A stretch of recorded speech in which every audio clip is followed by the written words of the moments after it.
Bonjour à tous, soyez bénis dans le nom de Jésus. On poursuit encore une fois aujourd'hui dans notre série de vidéos sur démystifier le parler en langue.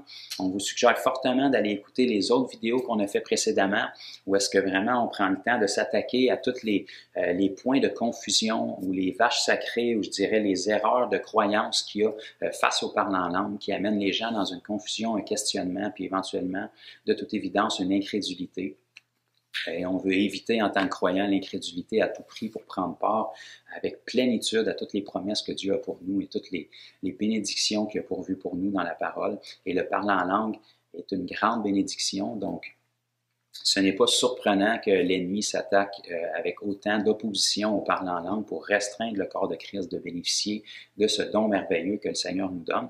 Et aujourd'hui, dans la suite de ce qu'on a fait déjà, on s'attaque à un nouveau point ou à quelque chose qui est très populaire, un questionnement dans l'Église moderne dû à l'arrière-plan des gens ou à une mauvaise compréhension des Écritures ou dépendamment de la dénomination dans laquelle ils se trouvent. Et c'est cette fameuse question qui nous dit « Le parler en langue, selon la Bible, doit être une langue déjà existante que quelqu'un peut comprendre, autrement dit du français, de l'anglais, de l'espagnol, du chinois, ou une langue qui est interprétée. Si ce n'est pas ça, ça ne peut pas venir de Dieu. » Donc, si c'est du charabia et on ne comprend pas et ça ne bénéficie pas à personne, clairement, ce n'est pas le parler en langue biblique. Donc, dans la Bible, le parler en langue, c'était des langues qu'on connaît ou des langues qui sont interprétées. Donc, souvent, c'est quelque chose, c'est un autre point qu'on a entendu qui va revenir, qui amène de la confusion dans la tête des gens. Et puis, c'est vrai de toute évidence que ça peut porter confusion parce qu'il faut se pencher sur les Écritures, puis il faut vraiment comprendre les Écritures, puis le but du parler en langue dans son contexte pour définir ça. Et on va vraiment faire ça aujourd'hui ensemble. Vraiment prendre le temps de séparer ça. Et ce qui amène la confusion à ce niveau-là, généralement, le plus souvent, c'est que beaucoup de personnes ne saisissent pas qu'il y a une différente langue pour un but différent et une occasion différente dans la parole de Dieu. Et puis, on va en détailler dans cette vidéo-ci, puis on va peut-être poursuivre dans une autre, où est-ce qu'on va vraiment prendre le temps de voir dans la Bible que toutes les occasions nous sont détaillées aussi dans la Bible. Il y a différentes sortes de langues qui sont là pour un but spécifique, et on ne peut pas tout regrouper ensemble en enlevant ce qui dérange, encore une fois, notre croyance, ce qui bouleverse nos convictions ou notre incrédulité. Donc, ce n'est pas parce que quelque chose bouleverse nos croyances qu'on ne peut pas y croire et que ça ne peut pas être de Dieu. Donc, le parler en langue, naturellement, on en est à notre troisième vidéo. Là, on a démystifié déjà des points qui nous prouvent hors de tout doute que c'est valable pour aujourd'hui, tant que Jésus ne sera pas revenu puis que nous sommes dans l'époque de l'Église. On a vu aussi que c'était pour tout le monde. Donc, la Bible met l'emphase vraiment que c'est une bénédiction qui est disponible pour tout le monde dès le moment où on est baptisé du Saint-Esprit et de feu. Et concernant ce point-là qu'on va adresser aujourd'hui, il faut comprendre que dans la Bible, il y a un parler en langue qui vient du Seigneur, mais qui est pour un usage public et pour l'édification commune. Et il y a un autre parler en langue qui vient aussi du Seigneur et qui est pour notre édification personnelle. Donc, la Bible est claire là-dessus. On a des exemples et des versets clairs là-dessus. Puis, on a des buts spécifiques pour chaque parler en langue. Et si on tente de les mélanger ensemble et on saute par-dessus des versets, c'est là qu'on arrive avec la confusion puis qu'on rejette des choses que Dieu a pour nous et qu'on se prive d'une grande bénédiction. Donc, essentiellement, le parler en langue, lorsqu'il s'est produit pour la première fois, c'était à la fondation de l'Église, comme la majorité d'entre vous le savaient déjà, dans le livre des Actes, au jour de la Pentecôte, dans la chambre haute, où est-ce qu'il y avait environ 120 personnes qui étaient réunies. Et à partir du chapitre 2 du livre des Actes, débutant au verset 1 jusqu'à environ le verset 12, vous allez vraiment voir ce qu'on appelle l'événement de la Pentecôte, où est-ce que les 120 étaient réunis, attendant la promesse du Père que Jésus leur avait promis. Le Saint-Esprit est descendu sur eux, il y a eu un vent impétueux, il y a des langues de feu qui leur ont apparu. En passant, ça c'est encore écrit dans nos Bibles. Okay, c'était pas dans leur tête, c'était pas psychologique. Des langues de feu leur ont apparu, les ont vus avec leurs yeux, ça s'est posé sur eux. Ils furent tous remplis du Saint-Esprit, ils se mirent à parler en d'autres langues. Donc ça, c'était très public, c'était pas personnel. Il y avait 120 personnes et la Bible nous dit qu'ils ont été toutes remplies du Saint-Esprit et tous parlaient en langue. Et ça a fait tellement de bruit que ça a attiré la foule qui était réunie pour l'occasion à Jérusalem cette journée-là. Et dans la foule, il y avait une multitude de personnes qui parlaient diverses langues. Et à cette occasion-là, ce qu'on peut voir, c'est une manifestation du parler en langue publique dans un but spécifique. et c'est une sorte de langue spécifique. Donc, la Bible nous dit clairement dans Actes chapitre 2 que chacun parlait dans des langues qu'il ne connaissait pas, mais qui étaient des langues déjà existantes. En sorte que les gens qui visitaient Jérusalem cette journée-là les entendaient raconter les oracles de Dieu puis louer Dieu, chacun dans leur propre langue. Donc, pour vous le mettre grossier, disons qu'il y avait 120 personnes. Il y a une personne qui ne comprenait pas le chinois, louait Dieu en chinois, un autre louait Dieu en espagnol, ne connaissant pas l'espagnol. Et je sais que ce n'était pas ces langues-là spécifiquement nécessairement qui étaient dans Acte 2, mais je vous le mets grossièrement pour que vous puissiez comprendre aujourd'hui. Une autre personne ne parlait pas portugais et s'est mis à louer Dieu en portugais. Et ce qui est arrivé, c'est qu'il y a des gens dans la foule que c'était leur langue. Donc, c'était leur dialecte. Pour les gens qui parlaient, ça ne voulait rien dire. Mais pour quelqu'un qui comprend son langage, que ce soit chinois, portugais, espagnol, bien, ça voulait dire quelque chose. Donc, chacun les entendait prier puis louer Dieu dans leur propre langue.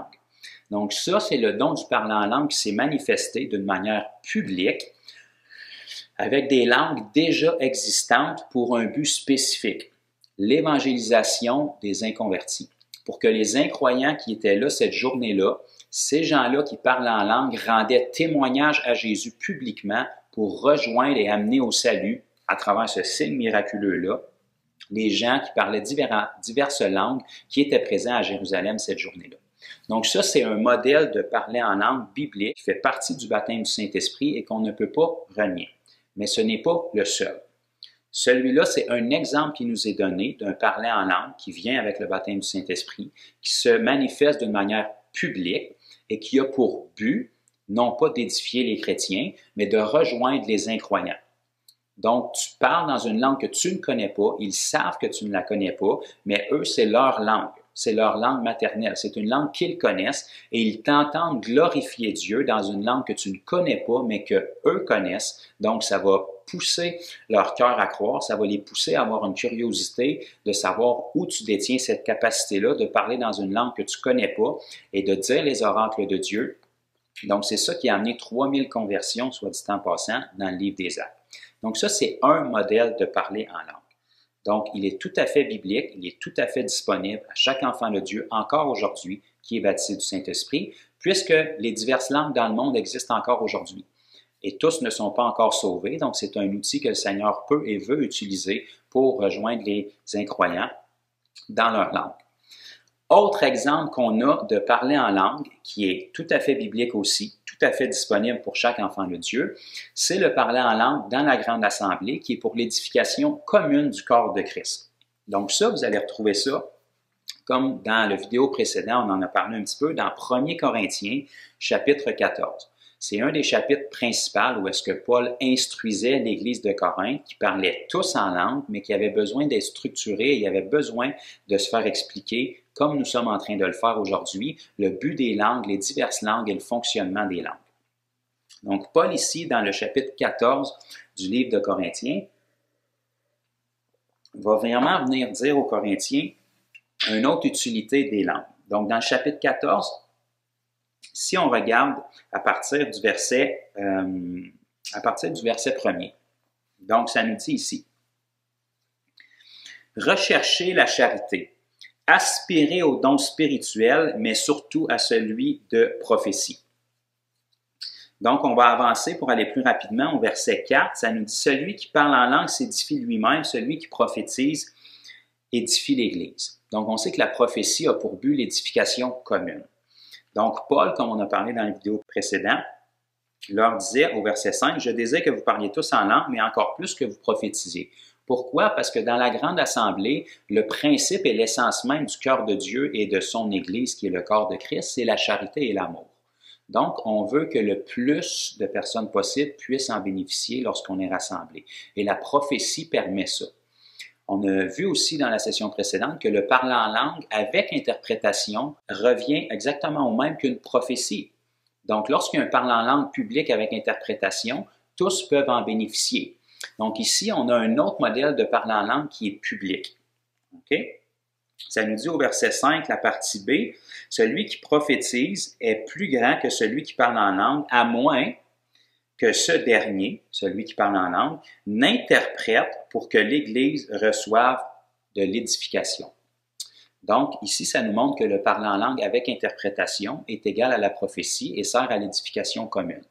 Donc, ici, on voit que dans la grande assemblée, le don du parler en langue qui nous fait référence ici, c'est un parler en langue qui est public.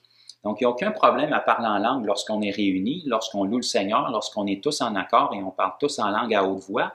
Même s'il n'y a pas d'interprétation, on n'interrompt pas le déroulement de l'assemblée et on ne nuit pas à qui que ce soit parce que tous sont en train de parler en langue et de louer le Seigneur. Okay? Même s'ils ne parlent pas en langue et ils louent le Seigneur dans leur propre langue, on n'interrompt rien, on ne dérange personne et on ne vient pas à l'encontre de la loi principale de l'Église et de Dieu qui est la charité et l'amour. Lorsque quelqu'un va élever la voix d'une manière à être entendu de tous pour interrompre ou la louange ou un partage de témoignages ou un enseignement, à ce moment-là, il faut que ces langues soient interprétées. Parce que sinon, il interrompt un partage que tous comprenaient pour partager des langues que personne ne comprenne.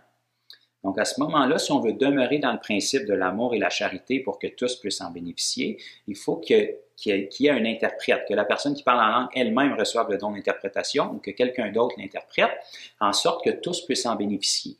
Donc ici, on a un autre modèle dont Paul nous parle, de parler en langue publique, qui est de Dieu, qui est disponible pour chaque enfant de Dieu, qui est un langage qui nécessite une interprétation.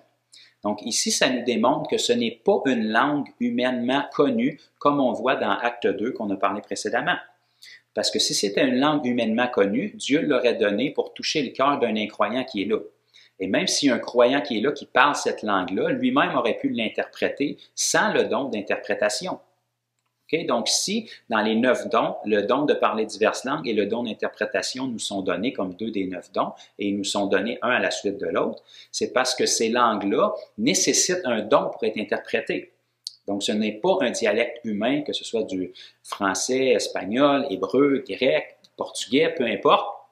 Ça veut dire qu'il y a un autre type de parler en langue qui est utilisé dans l'assemblée, ou est-ce que c'est une langue qui est humainement inconnue, mais qui devient connue par le don d'interprétation. Donc, le même esprit qui parle cette langue-là à travers quelqu'un, qui est une langue céleste, c'est le même esprit qui, par un don surnaturel, donne l'interprétation de cette langue-là pour qu'elle passe d'une édification personnelle de la personne qui parle elle-même à une édification commune de la grande assemblée. Donc ici, on voit une autre manifestation du don du parler en langue qui est public, devant tous, entendu de tous, mais qui n'est pas un dialecte connu. Dans Acte 2, il n'y avait pas d'interprète. Les gens comprenaient les langages qui étaient parlés là parce que c'était chacun dans leur langue. Tous ne comprenaient pas tout le monde, mais chacun comprenait quelqu'un qui louait et rendait gloire à Dieu dans sa langue. Ici, l'apôtre Paul va dire, s'il n'y a pas d'interprète, qu'il se taise parce que personne ne va le comprendre. Donc ici, on parle d'un parler en langue publique qui est dans une langue humainement inconnue. C'est une langue céleste, une langue divine, une langue d'ange, une langue du ciel, mais qui, lorsqu'elle est interprétée par le don d'interprétation des langues, là va devenir utile à l'édification commune. Donc, ça c'est pour les 2 sortes de parler en langue bibliques qu'on a qui sont publiques. Donc, dans la prochaine session, dans le prochain vidéo qu'on vous suggère vraiment d'écouter aussi, on va définir un autre type de parler en langue qui est tout à fait biblique aussi, qui est tout à fait disponible pour chaque enfant de Dieu, mais qui est un parler en langue différent pour un but différent. Donc, on vous suggère vraiment de rester à l'écoute, ne manquez pas la prochaine vidéo. Puis vraiment important aussi, si vous aimez le matériel que vous entendez jusqu'à présent, abonnez-vous sur la chaîne, activez la cloche, ça va vous permettre de recevoir toutes les notifications à chaque fois qu'on publie du nouveau matériel. Qu'est-ce qui est important aussi? Commentez. On est intéressé de savoir ce que le Seigneur fait dans vos vies, dans votre cœur, dans le renouvellement de votre intelligence. Likez notre matériel, puis très important, partagez. Si vous grandissez, si votre foi se fortifie, si vous accomplissez des choses de plus en plus merveilleuses avec le Seigneur grâce au matériel qu'on met disponible pour vous, eh bien, partagez-le. Si c'est bénéfique pour vous, certainement, ça peut bénir un autre frère ou une autre sœur dans le Seigneur. Soyez bénis et restez à l'écoute.